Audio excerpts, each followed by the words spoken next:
The very first lyrics during this part of the meditation were take all the heat we could take and then burnt it down.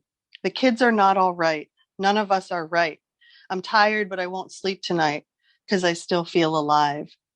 And Spirit trying to capture in these lyrics the feeling that a lot of humans are going through. It's like, how much more heat can we take? There's this feeling of wanting to burn down everything that is not serving and recognizing, like, hopefully people are recognizing, our kids are not all right. And none of us are right in the sense from Spirit's perspective that everyone has a perspective. And until you bring those multi perspectives together, that's when you start to see the big picture. And this feeling of the soul and the human being tired, but also not sleeping. It's a rest that is beyond what physical sleep can repair. And so know that Spirit is acknowledging that and is acknowledging, kind of giving us this feeling of compassion. Like, I know it is not as easy as I'm making this out, to sound. I know that the human experiencing this process does not necessarily view this from the same, mystical and magical perspective all of the time. And so we're really encouraged to remember that this is actually a purification and regeneration process. And this leads to a birth, a revival, and a cleansing. And Spirit says an evolutionary shift that actually moves us from one self to a new self. And you'll hear me talk in other calls of the physical form actually changing DNA from Homo sapien to Homo luminous, to becoming this being of light in physical form. And the next energy to come forth was the great flood or the deluge. And we've talked on several calls now about this energy coming for us from God that kind of flattens everything that is serving a false god, whether it's our food, whether it's our television, our job, our title, whatever is our false god in this moment is going to get swept away, Spirit says, in this metaphorical experience of death, in this great flood.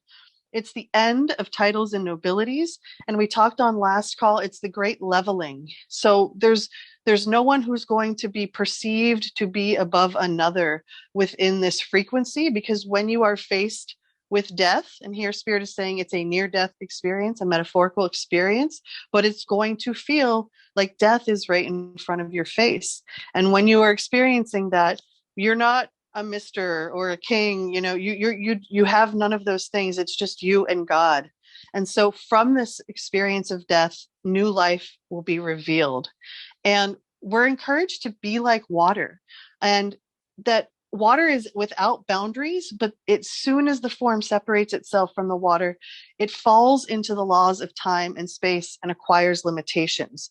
So when we remember that we are water and that we can create boundaries as we need to, this allows us to kind of move out of that rigid position, that personality self, and it allows us to trust that the Mother Spirit is going to protect us. And I don't want to say bring our guard up necessarily, because that's not the right language, but create a barrier around us that does not allow anything through that is not serving us. So we can trust ourselves to flow like water, to be adaptable and flexible. And Spirit says these are actually key moves in the game. So we go back to this, how do you beat the game? Be adaptable, be flexible right now. We're also encouraged to watch our emotions. And so we know that's been coming up a lot since the Mastering Emotions call, which I think was around the new moon. And to know that we're going to be changeable right now. So if we feel like we're one self in the morning and a different self 2 hours later, just trust that that is part of the process. We're also encouraged to resist jumping to conclusions or making assumptions about our life in any way moving forward, but especially about how others are treating us or their intent.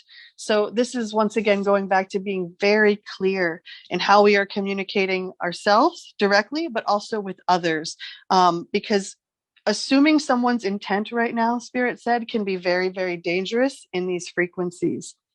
And dangerous in the sense that it is easily to provoke to conflict or easily to provoke to anger. If we feel sad, angry, and despaired, withdrawn, or full of rage, We're encouraged to allow these emotions to flow through us, to do no harm to ourselves or others, but to give these emotions space to exist and to flow. And we've talked before about that 90 seconds to freedom, where if we just give ourselves 90 seconds to be whatever it is fully, often that is enough for that waterfall of emotions to flow right through us. Spirit also mentions here specific techniques that we can use, like tapping or NET. Things that help to move stuck emotions are really beneficial right now.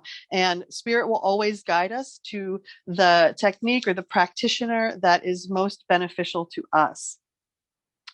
And if you any out there have anything that you want to list that you know works, please do so in the chat. I would love to see what you guys know around just moving stuck emotions specifically from Spirit's perspective here.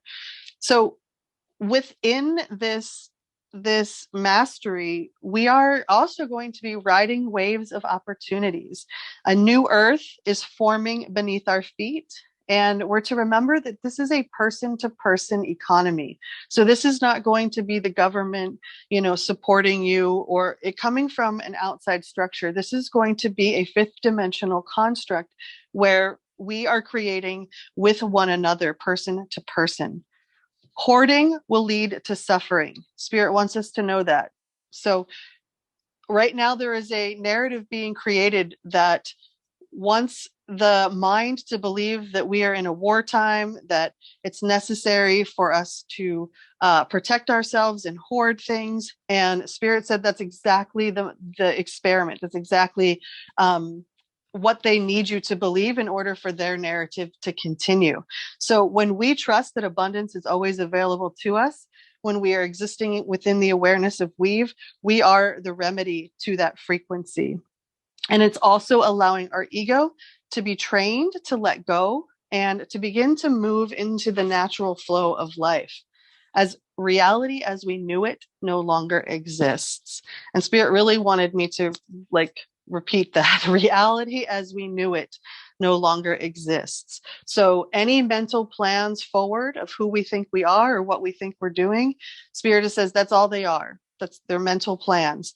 We're really encouraged to drop inward, to tune into our intuition, because that is what's going to allow us to navigate where we're moving next.